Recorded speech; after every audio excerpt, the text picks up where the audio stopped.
উনি বলছেন একটা বাচ্চা মেয়ে এসেছিল, তাকে থেকে থাকা যায় না বাংলাদেশে। 92 বছরের বৃদ্ধ পালিয়ে আসছে বাংলাদেশ থেকে। একদম, ওদের তো মানবিকতা বলে কিচ্ছু নেই। আমাদের সনাতন ধর্ম যেটা শিখিয়েছে যে সবাইকে আশ্রয় দাও, আশ্রয় প্রার্থীকে আশ্রয় দাও, এদের তো ওদের কাছে এই ব্যাপারটা বলে কিছু নেই।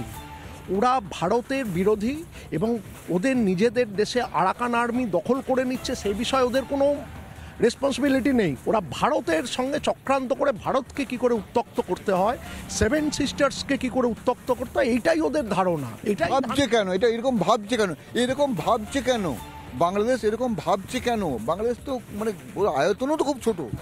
কারণ 1971 সালে তদানীন্তন প্রধানমন্ত্রী ইন্দিরা গান্ধী এই বাংলাদেশকে পাকিস্তান থেকে মুক্ত করেছিল, তাদেরকে বাঁচিয়েছিল। সেটা কেন করেছিল এটা আমার কাছে বা আমাদের কাছে অত্যন্ত রহস্যজনক।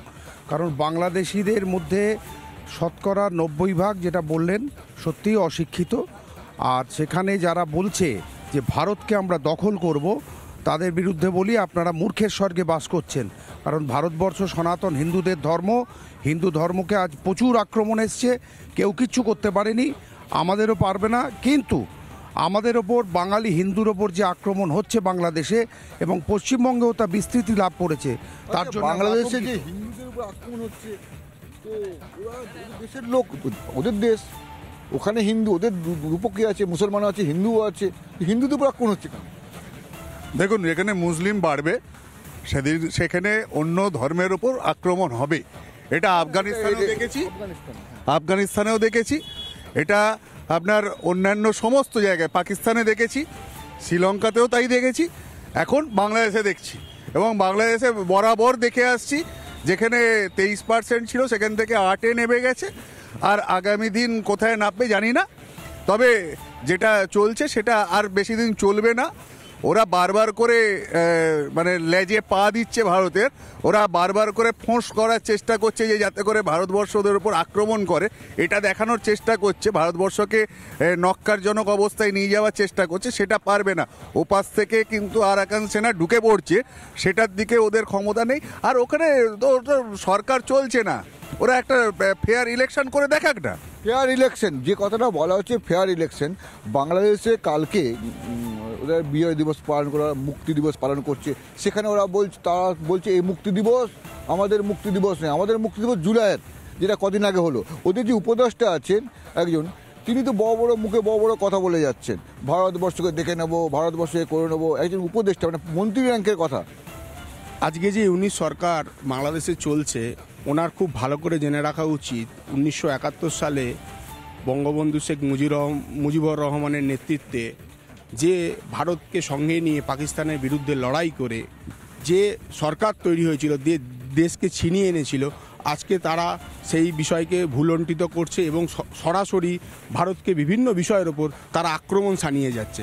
ওনাদের খুব ভালো কেন আক্রমণ শানাচ্ছে, কারণ ওখানে যখন 1971 সালে হিন্দুরা পার্সেন্টেজ ছিল 30%, আজকে সেখানে হিন্দু নিধন হতে হতে হতে ধর্মান্তরিত হতে পালিয়ে এসছে। তো কেন পালিয়ে এসছে বলতে আমার নিজের বাড়ির লোক পালিয়ে এসছে।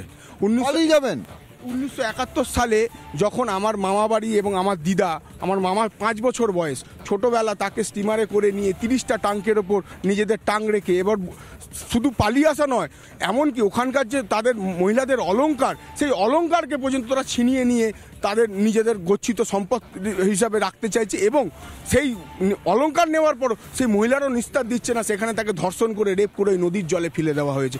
সেই দিন এরকম ঘটনা ঘটেছে। আমি তো যখন জ্ঞানত হয়েছে তখন আমি আমার দিদিমার কাছে শুনেছি এই বাংলাদেশের কাহিনী। আমি এখনও শুনলে গা শিউরে ওঠে। 10 বছর বয়সে যখন মামা আবার বাংলাদেশে যায় এবং আমাদের এখনও ওখানে অনেক রিলেটিভ আছে, তাদের সঙ্গে প্রতিনিয়ত ফোনে যোগাযোগ আছে এবং তারা বলতে চাইছে যে আমরা এখানে আর থাকতে পারছি না, যেভাবে হোক আমরা যদি চলে যেতে পারি খুব ভালো হয়। আমি ভারত সরকারের কাছে আবেদন করব, যত ওখানকার পীড়িত নিপীড়িত হিন্দু, আক্রান্ত হিন্দু আমাদের এপার বাংলায় চলে আসছে, তাদেরকে জেল কাস্টাডি না করে তাদেরকে সরাসরি শরণার্থী ক্যাম্পে নিয়ে গিয়ে তাদেরকে আমন্ত্রণ জানাক।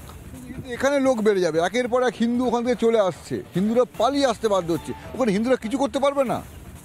দেখুন, ওইখানে একটা হিন্দু আমার ফোনে মানে কন্ট্যাক্টে আছে, সম্পর্কে আছে, সে নাকি বলছে হিন্দুদের অবস্থা এরকম কি ভারতের যারা স্ট্রিট ডগ আছে তার থেকে বাংলাদেশের হিন্দুদের অবস্থাটা অনেক খারাপ।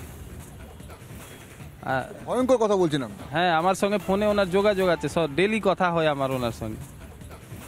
আর সব থেকে আগে ইউনিস সাহেবকে যে শান্তি নোবেল দিয়েছিল তাদেরকে ক্যান্ডেল নিয়ে খোঁজার দরকার, উনি কোথায় আছেন, কি দেখে ওনাকে শান্তি নোবেল দিয়ে দেওয়া হয়েছিল। ওনার নোবেল ফেরত নেবার আমরা দাবি জানাচ্ছি। নানা ধরনের কন্টেন্ট দেখার জন্য লাইক করুন, শেয়ার করুন আমাদের ফেসবুক পেজ, সাবস্ক্রাইব করুন আমাদের ইউটিউব চ্যানেল। পাশাপাশি অন্যান্য ব্রেকিং নিউজের জন্য অবশ্যই চোখ রাখুন রিপাবলিক বাংলায়।